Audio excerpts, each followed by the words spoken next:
Hello student, I am Sunita Jha. हम कर रहे हैं क्लास 8 मैथ्स का chapter 11 direct and inverse proportion और ये हमारे वीडियो का पार्ट 5 है। स्टूडेंट, हम कर रहे हैं आपके इस चैप्टर का एग्जाम्पल 3। तो एग्जाम्पल 3 देख लेते हैं। एग्जाम्पल 3 में आपको क्या करना है। If the weight of 12 sheet of thick paper is 40 gram, how many sheet of the same paper would weigh 2/1/2 kilogram. यहाँ पे कहा जा रहा है कि अगर 12 शीट ऑफ पेपर का वेट 40 ग्राम है तो आप बताइए 2/1/2 किलोग्राम शीट ऑफ पेपर अगर है तो कितना उनका नंबर कितना होगा। आपको ये कहा जा रहा है कि भाई 12 शीट ऑफ पेपर का वेट 40 ग्राम है तो 2/1/2 किलोग्राम वेट में कितने शीट ऑफ पेपर आएंगे। तो एक तरह से आपको नंबर ऑफ शीट फाइंड करना है।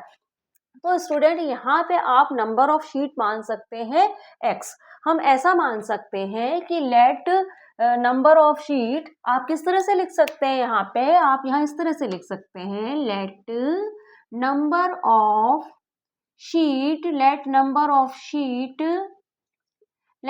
ऑफ शीट which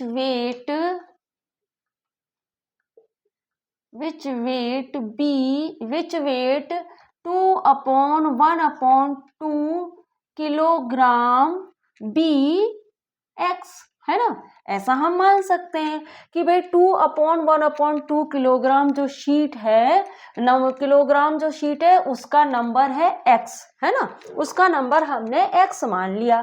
अब देखिए, आपको पता है कि ये डायरेक्ट और इनवर्स प्रोपोर्शन है, तो यहाँ पे आपको जो भी इंफॉर्मेशन क्वेश्चन में दी है वह आपको टेबल में लिखनी होगी। तो हम इसे किस तरह से लिखेंगे। हम इस तरह से सिंपली लिख सकते हैं, we put all information in table. ठीक है, तो आप यहाँ पे ऐसे लिख लीजिए, वी पुट ऑल इंफॉर्मेशन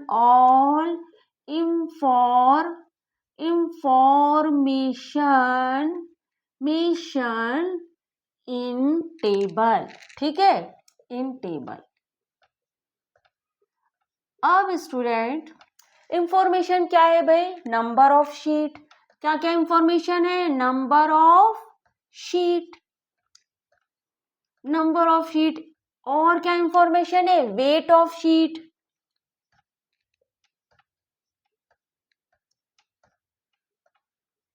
ठीक है, अब भाई नंबर ऑफ शीट कितनी है, 12 है। ठीक है, अब 12 नंबर ऑफ शीट जो है उनका वेट कितना है, 40 ग्राम। देख रहे हैं ना आप, 12 नंबर ऑफ शीट का वेट कितना है, 40 ग्राम। तो यहाँ आप लिख दीजिए 40 ग्राम। और भाई, और 2/1/2 किलोग्राम शीट का नंबर क्या है, हमें x माना है हमने, है ना। 2/1 किलोग्राम जो शीट है उसका नंबर हमने क्या माना है, x माना है। तो यहाँ आप लिख लीजिए x।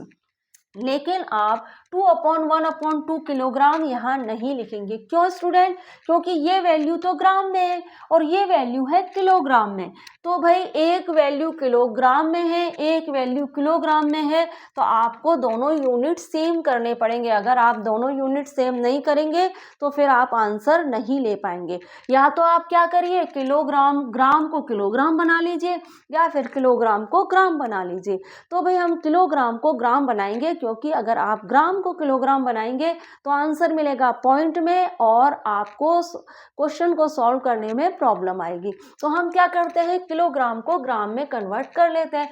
तो भाई आपको पता ही है कि 1 किलोग्राम किसके इक्वल होता है, 1 किलोग्राम जो होता है, 1 किलोग्राम इक्वल होता है 1000 ग्राम के।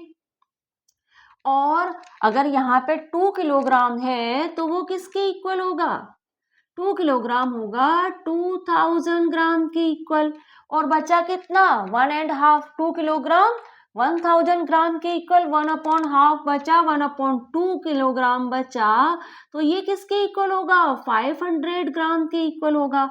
अब भाई 2000 ग्राम और 500 ग्राम, 2 किलोग्राम का तो हो गया 2000 ग्राम और 1/2 किलोग्राम का हो गया 500 ग्राम।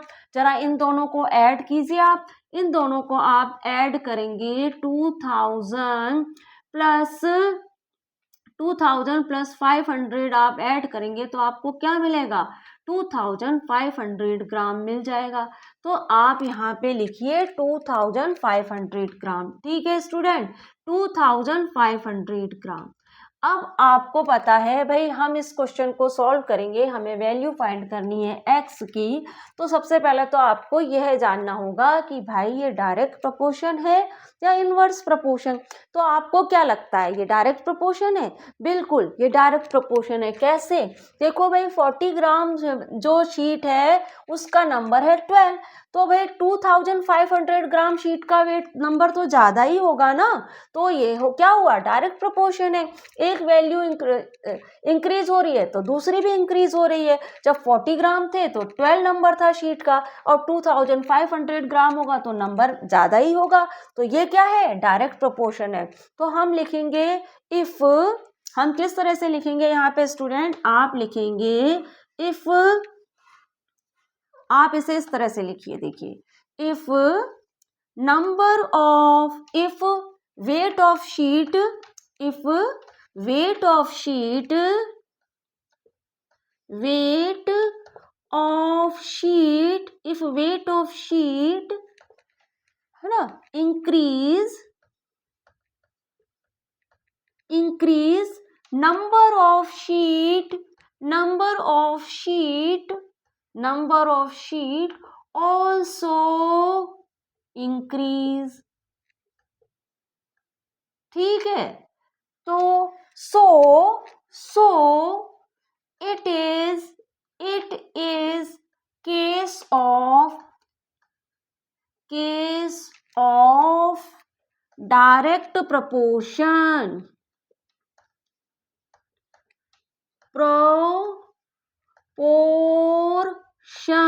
ठीक है। अब आप देखिए डायरेक्ट प्रोपोर्शन क्या कहता है भाई, डायरेक्ट प्रोपोर्शन तो कहता है x1 upon y1 equal x2 upon y2, यही कहता है डायरेक्ट प्रोपोर्शन। अब यहाँ पे आपका x1 क्या है भाई, यहाँ मेरा x1 मान लीजिए ये है नंबर ऑफ शीट, और y1 क्या है 40 ग्राम, और मेरा x2 क्या है जो मैंने वैल्यू फाइंड करनी है x, और y2 क्या है मेरा, ये है ना 2500 ग्राम। अब यहाँ पे आप ये वैल्यू पुट कर दीजिए। इसको क्या करें, हम इसको टेबल को कर देते हैं ना, ताकि आपको अच्छे से पता पड़े कि भाई ये टेबल है। ठीक है, अच्छे से बना लीजिएगा स्टूडेंट, स्केल वगैरह को यूज करके। ये टेबल है, ठीक है।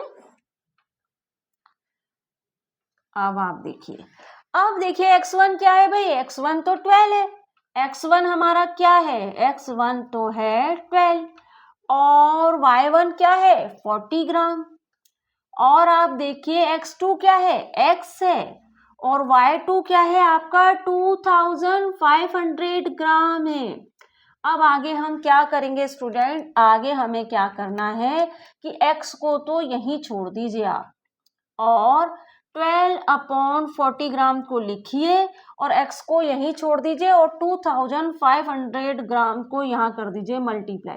क्यों किया मल्टीप्लाई, क्योंकि आप देख रहे हैं कि 2500 ग्राम x से डिवाइड हो रहा है, तो यहाँ पे ये इक्वल के इस साइड आके ये मल्टीप्लाई हो गया, 12 अपॉन 40 इंटू 2500 ग्राम मल्टीप्लाई हो गया यहाँ पे 12 अपॉन 40 से। ठीक है, अब आप देखिए 0 से 0 कट कर दीजिए, 4 3 जा 12 होता है, बचा क्या आपके पास, मेरे पास बचा 3 इंटू, मेरे पास बचा 3 इंटू 250, और ये किसकी वैल्यू है, ये वैल्यू है हमारी x की, इक्वल x। अब आप देखिए कि 3 और 250 को जरा मल्टीप्लाई कीजिए, आपको क्या मिलेगा, आप देखिए 3 0 से करा तो 0 आया, 3 5 जा 15, 1 कैरी, 3 2 जा 6 और 7, 750 आई x की वैल्यू। ये क्या है भाई 750, नंबर ऑफ शीट है ना। तो यहाँ पे लिख सकते हैं so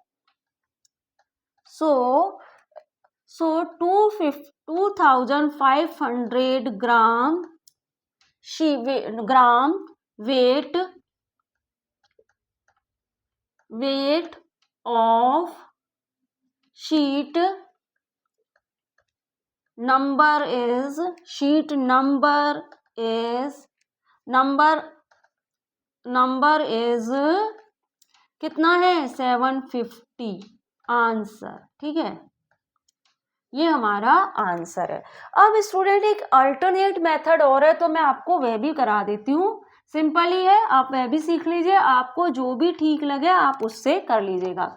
देखिए स्टूडेंट, एक मेथड तो हमारा ये हो गया, एक मेथड तो ये है, ठीक है, डायरेक्ट प्रोपोर्शन फाइंड करने का। दूसरा मेथड भी आप सीख लीजिए, सिंपल ही है, आ जाएगा आपको। आप देखिए कि अल्टरनेट मेथड क्या कहता है, यहाँ लिख लेते हैं।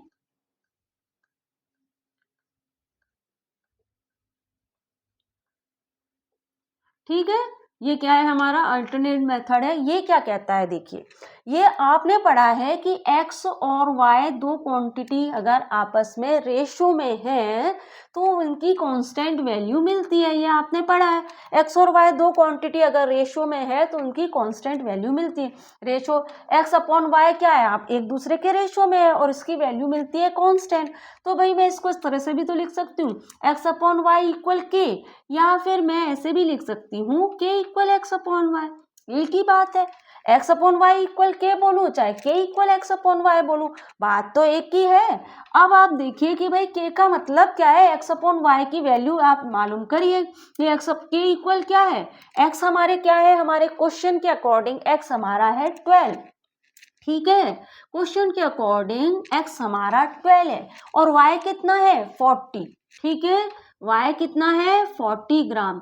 अब y आप ये वैल्यू मत रख लीजिएगा, y की वैल्यू क्या, y की वैल्यू आप ये मत रख लीजिएगा 2500, ये नहीं रखनी है y की वैल्यू 2500। वेट का तो हमें नंबर मालूम करना है, 2500 वेट ऑफ शीट का तो हमें नंबर मालूम करना है। आपको k की वैल्यू रखना है, k क्या है, x अपॉन वाई है, और हमारे इस क्वेश्चन में x है 12 और y है 40।